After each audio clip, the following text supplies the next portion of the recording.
80, People versus Tramel, Cuencas.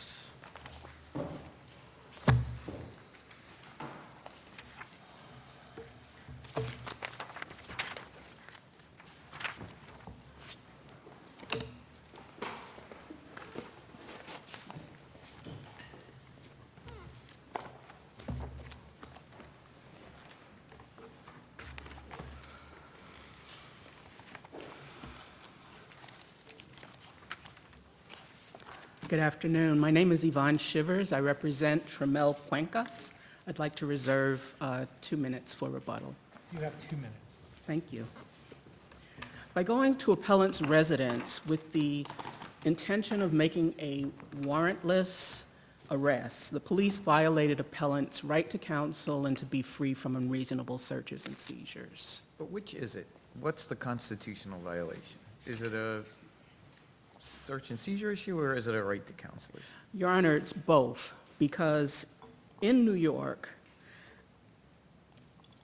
there is a constitutional and statutory right to counsel, and as Harris 30 years ago recognized, when there's a intersection of the Fourth Amendment right to be free from to be free from a warrantless arrest in your home, and that intersects with New York's constitutional and statutory right to be, to the right to counsel.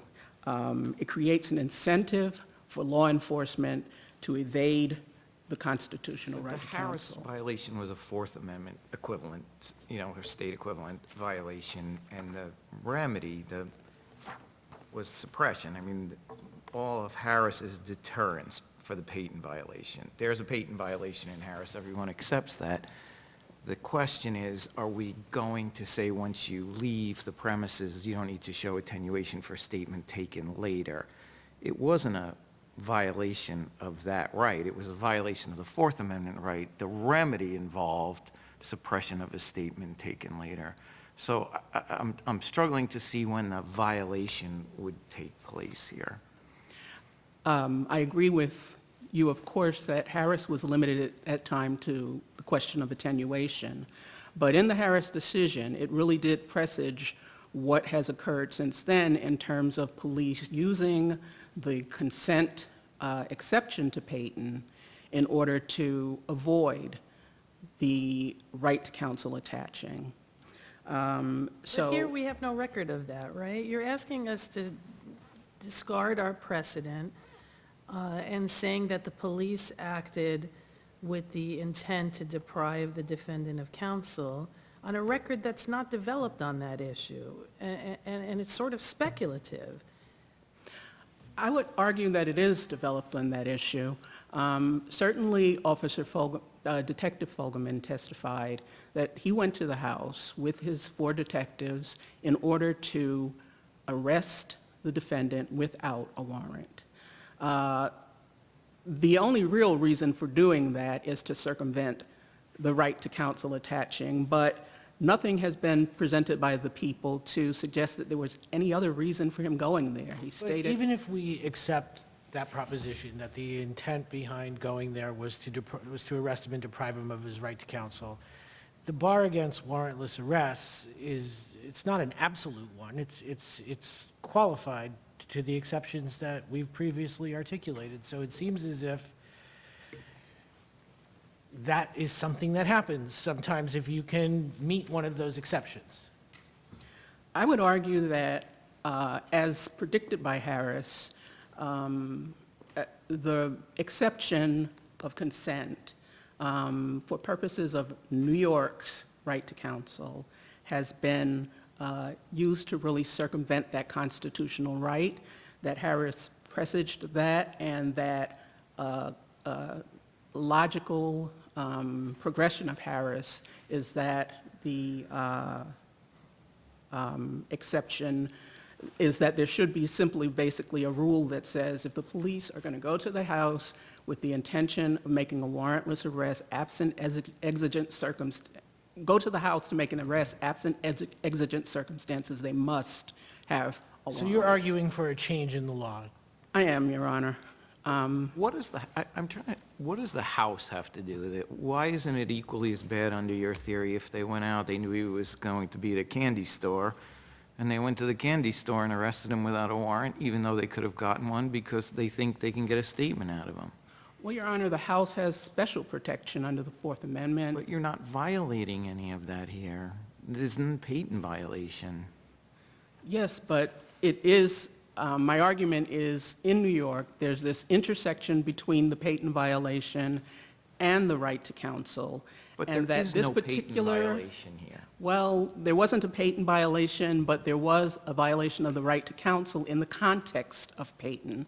I'm Because, struggling with what the context of Peyton makes that different than the candy store. because of the unique protection that the home has. But they didn't violate any of the protections that the home has under our established rules. You can stay outside and you can ask the person to come out, or you can ask to go in, and they can consent to going in, and that's not a violation of anything right now in terms of the Fourth Amendment. So I don't understand the difference. It seems to me that this is an argument in principle that at any time that you have probable cause and you can get an arrest warrant and you don't, it's a violation of the right to counsel. That's, I think you've just expressed what our basic argument is. Which is that particularly in a case like this where the police had 2 days when they had probable cause, they didn't go to get a warrant and instead went to the house. Basically, Let's get to the point where they go to the house. The entry here, was it with consent?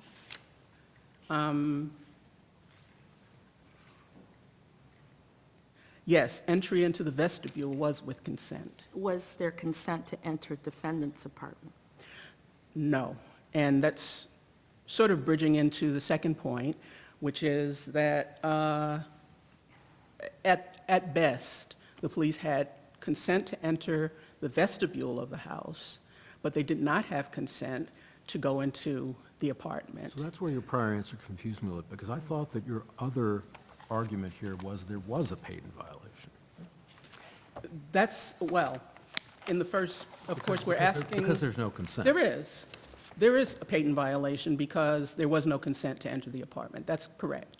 And that's the point we make in point 2 of the brief. And the consent that was given to enter the vestibule under no reasonable version of the facts would constitute a consent to walk through what I think was an open door that actually turned out to be defendant's apartment. Is that right? That's correct. Whether, the question is whether there was an objective view of the circumstances that would cause a reasonable person to question whether or not the person who answered the door had authority to allow the police to enter the apartment.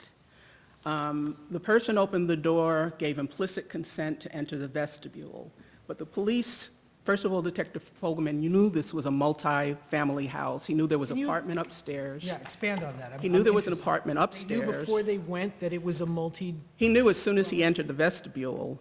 Actually, I don't know when he knew. Yeah, His testimony was that he thought it was a multi-family house. Now, he didn't clarify whether he knew that when he approached the house or whether he knew that when he entered the vestibule. Because I have to say, I took a look at the photographs and matched it up to the testimony of the detective about what happened when he walked in, and I think his testimony basically amounts to that there were 2 open doors when he walked into the vestibule. Correct. Now, I know that if the doors are closed, you can see numbers on them, 1 Correct. and 2.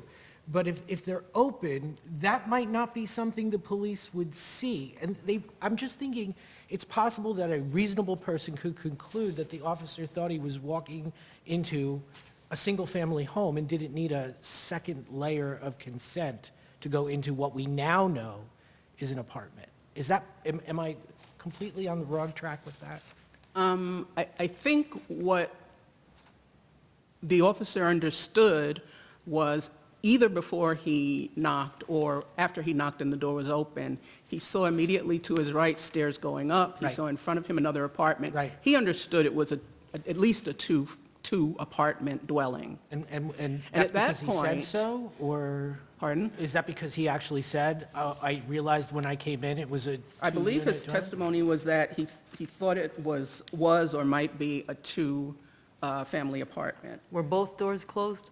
Both Oh, doors I'm were sorry, open. both doors open. Actually, he said he was able to see the stairs going up when he entered on the left, and he had the open door to appellant's apartment I'm sorry, in front of him. the door at the top of the stairs, your position is that he Oh, said no, I'm it's not open? talking about the door at the top of the steps. I'm But there's talking a door about the at the stairs bottom of the going up. The door on the bottom Yes. was open, and he could see stairs going up to another apartment. But, yes, but was the door at the top open?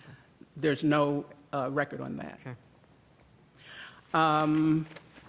So confronted with that situation and not knowing who Jeter was, having literally no information about Jeter, at that point, objectively, the detective should have inquired further rather than proceeding beyond the vestibule into the He apartment. knows The Jeter, fact- he knows Jeter is not Cuencas.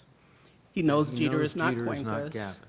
And he knows he's not Gavin, and he doesn't really know anything else about him. And he was required to find out something else about him before proceeding from the vestibule into the apartment.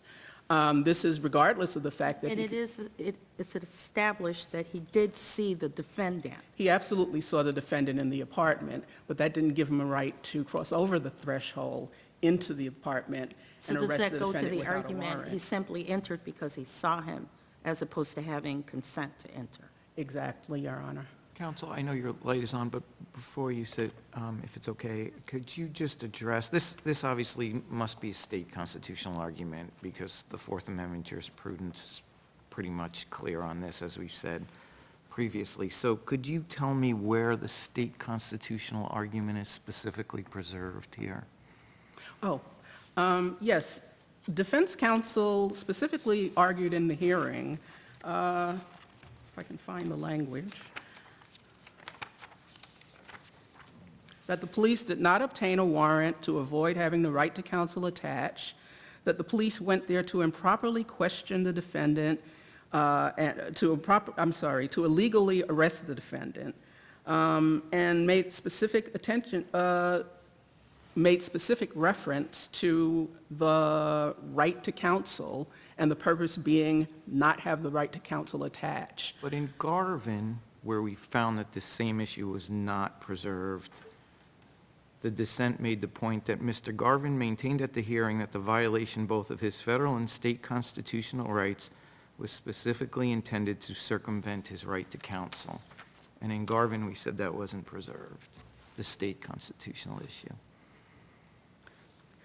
Well, I would argue that counsel's argument, without actually citing the Constitution or cases, which is not necessary to preserve an issue, put the issue squarely before the court. It was clear, it implicitly evoked the New York's constitutional and statutory law and right to counsel in the context of Payton.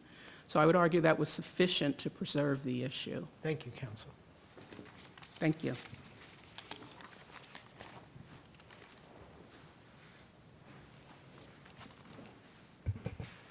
Good afternoon. My name is, excuse me, my name is Shalom Torsky, and I represent the respondent. Regarding preservation, Your Honors. So, first of all, in terms of the state constitutional right, as the majority in Gordon said in interpreting Garvin, that the only thing that occurred in that case, like in this case, was in the defendant's pre-trial hearing papers, he made one passing reference to Article 1, Section 12. At the time of the post-hearing argument, in the context, completely in the context of attenuation, not in the context of the Payton violation that he was alleging, he argued that the way that the police conducted the arrest was improper for the following reasons based on Jeter's testimony, much of which the hearing court rejected, as well as because the intent of the officers was to prevent the right of counsel to attach, even though defense counsel did not ask one single question on the motives of the officers as to why they came to that location. And in fact, I disagree with my adversary. I don't think Detective Fogelman ever actually even said he came there to arrest the defendant. Now, obviously, when he saw the defendant, Counsel, I he think that- grabbed him, and Counsel? I accept that. Yeah, I'm sorry. I think that there's a finding by the appellate division that he came there for the purpose of arresting him. Can we disturb that? Well, Your Honor, all I'm suggesting is in terms of what the intent of the officer was in terms of his testimony. He simply said, I got the I-card and I went to the location that I was given and I had a photograph of the defendant. But my point is that if the defendant wants to claim that because the purpose of the police officer in going to that location was to prevent the right of counsel to attach, it's defendant's responsibility to create a sufficient record, even in terms of a state right to counsel issue, which he has not. So therefore, and in terms of the merits, the weakness that I found in defendant's argument on the brief and even today is Garvin is never mentioned. Garvin was in 2017. Garvin addressed this issue, and the majority had an opportunity then to say that the rule should be that every time you have probable cause to arrest for the home, and you go even conceding, let's say he intended to make the arrest, you have to get a warrant because it's the home. Garvin really say that as a matter of the Fourth Amendment? It said it as a matter, right, it refused to establish that rule as a matter of the Fourth Amendment. I thought And- earlier you argued... I'm sorry. I'm sorry. I thought earlier you argued that that the issue in Garvin was not preserved, and that was the holding of the court. Well, So even if it was dicta, it was strong dicta, Your Honor, that the fact is they clearly were presented by the defense with the opportunity to consider and establish a rule And regarding... Garvin was a case where the majority determined that Mr. Garvin was outside of his house, correct? And that's not the case with Mr. Cuencas. You're right, Your Honor, that was a threshold case, Right. Garvin. But the fact is that the broader rule of simply never going to a house if you have, as they called it, a pre-planned arrest, that was definitely considered in Garvin, and it was clearly rejected, and for good reason.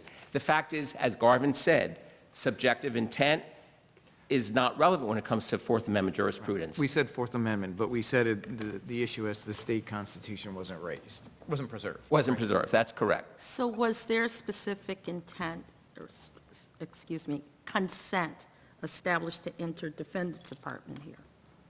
Your Honor, the record supports that Jeter gave implicit consent to, which defendant concedes, go into the vestibule, but it's reasonable that Detective Fogelman would have interpreted Jeter's implicit consent to go across the threshold into the open doorway as Does it matter well. that there are more than one apartment? That there's So what Detective Fogelman testified to is that he said he was aware that this single-family home had one or two apartments. He didn't say two, he said one or two. That means the possibility existed of one or the other. So was he given implicit consent to go up the stairs? Would a reasonable person have concluded that by opening the door, by Mr. Jeter opening the door a little bit more than he did at first, the officers were allowed to go up the stairs? That's possible, Your Honor, but I would say that it was stronger, the implicit consent, going into the living area on the same floor. Why? Because, first of all, they had minutes. Jeter had minutes. The police were knocking and ringing the doorbell. He came down, he clearly knew they were police officers. What does he do? He opens the front door 2 feet. That's the first time he opens the door. 2 feet, Fogelman testifies to. Then, when they say, do you mind, sir, if we come in to talk to you? He then opens the door completely, steps back and to the side. They walk in. Obviously, it's a small vestibule because they say they only have to walk a little bit further to cross the threshold. But the point is, the difference between the steps, Your Honor, and the living room area is that the defendant is sitting on the couch. I think any reasonable officer could have thought, if at 5:30 in the morning, if someone's banging on your door, if you have people coming from 2 different apartments, each one is at least going to be standing up at their doorway. But what clearly the officer could have assumed is that Jeter came from that living room area, and defendant was sitting there waiting to see what Jeter would find out about who's knocking at that door. Can we consider Mr. Jeter's testimony at the hearing when we're considering whether or not he had apparent authority to consent? Or are we bound only by what Fogelman knew at the time? Your Honor, I think it's the entire record that's relevant here, and Jeter basically describes the downstairs apartment as his home. He says he goes in and out. He says he has a key. Obviously, Detective Fogelman wasn't aware of that. Did he say the downstairs apartment was his home? Use those words? He said, I believe he said his house. He said, In reference to the building.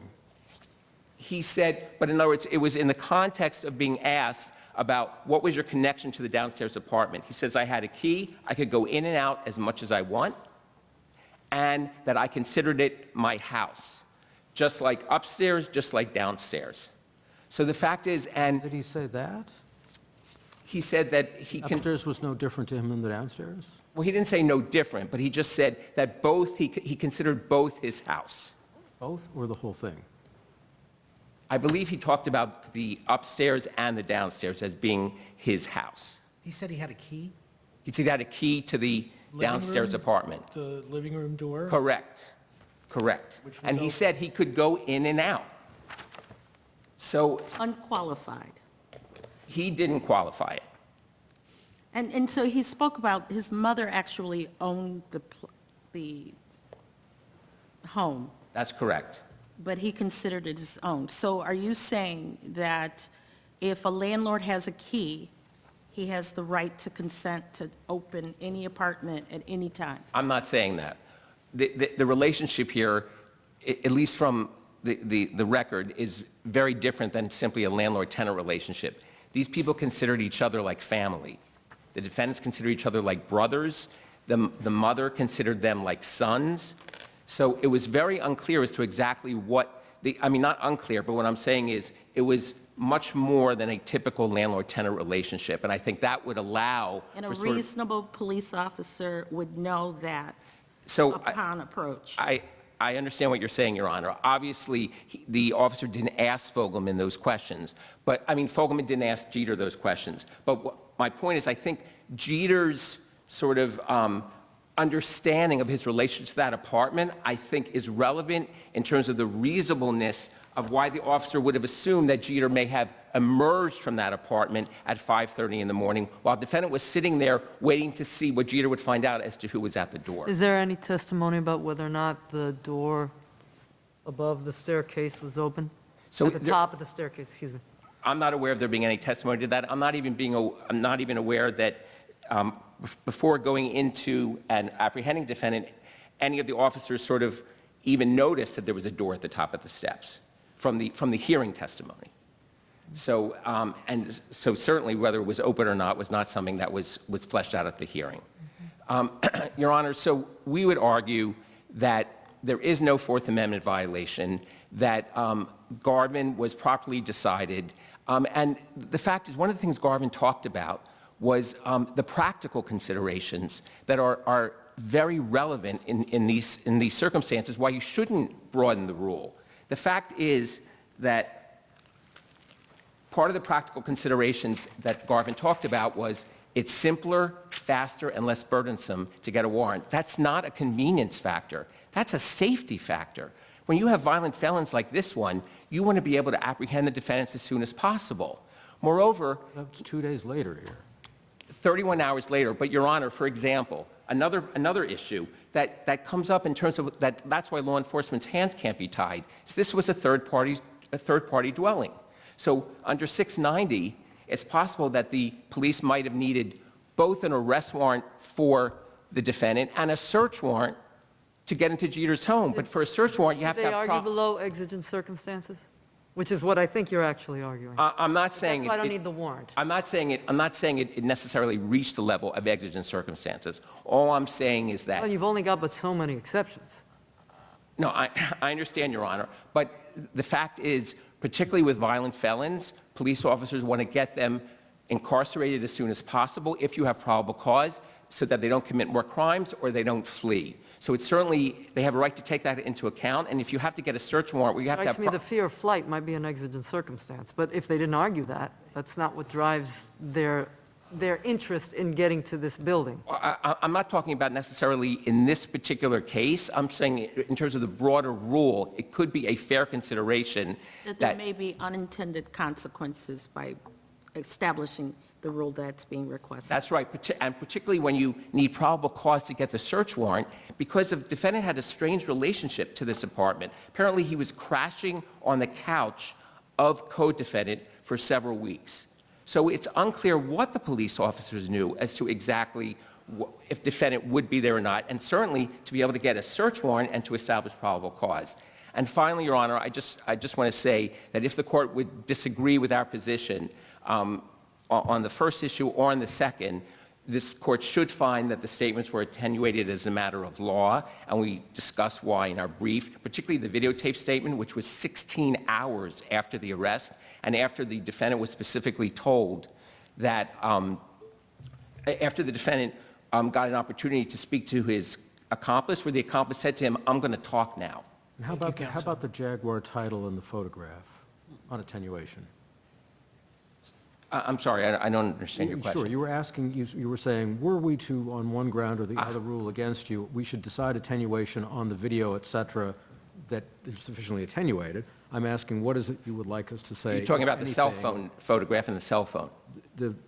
Those photographs and the title to the Jaguar that's in the So, apartment, so right? the title to the Jaguar was in the apartment, and that was found as a result of a search warrant that came later. The thing that would not be attenuated is the photos in the cell phone, which were found at the time of the arrest. So there would be no attenuation as to that. But under a harmless error analysis, you wouldn't necessarily need that, because as even the prosecutor argued on summation, the jury didn't need anything but Winnie and Travis's identification testimony that this was a violent kidnapping that led to the death of the victim, in which during the kidnapping, the defendant was zip-tied by the defendant, and he was found the next morning dumped in a park, his throat and wrist slashed with the bloody zip ties next to him. Thank you, counsel.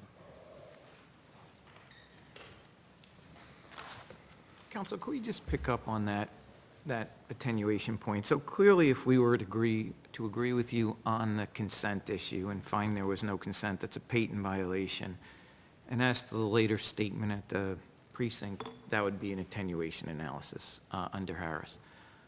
If we were to agree with you on your broader rule, would it be an attenuation analysis, or would it be a per se violation of the right to counsel? I would argue that it would be a per se violation of the right to counsel. So it would be broader than a patent violation. Yes, that's our position. Just to address a couple of other things, with respect to Fogelman's testimony regarding the purpose of being there, the appellate division plainly found that they came to the apartment for the purpose of making a warrantless arrest. And that's supported by the record, because Fogelman testified that he came there with the I-card to arrest the defendant. Now, with respect to the question of whether or not Jeter's having keys and Jeter's feeling that he had authority over the apartment, it's not really relevant to the question, because what is relevant under Adams is what was the view of the officer at the time he encountered these circumstances there. He wasn't aware of Jeter's having keys. He wasn't aware of Jeter's relationship with the defendant. As far as the record shows, he wasn't aware of anything about Jeter. And the circumstances he was confronted with were what he believed could have been a multifamily house with 2 apartments. He came in and he saw the stairs going up to one apartment, and he saw appellant's apartment open in front of him. Well, counsel, what he And really Jeter saw, said- what I'm he sorry. really saw when he walked in was an open doorway with somebody sitting on a couch. That's correct. Maybe watching television, I sort of got that. I don't know. But I'm not sure that you know going in there that that's an apartment. More like just a room on the other side of a doorway.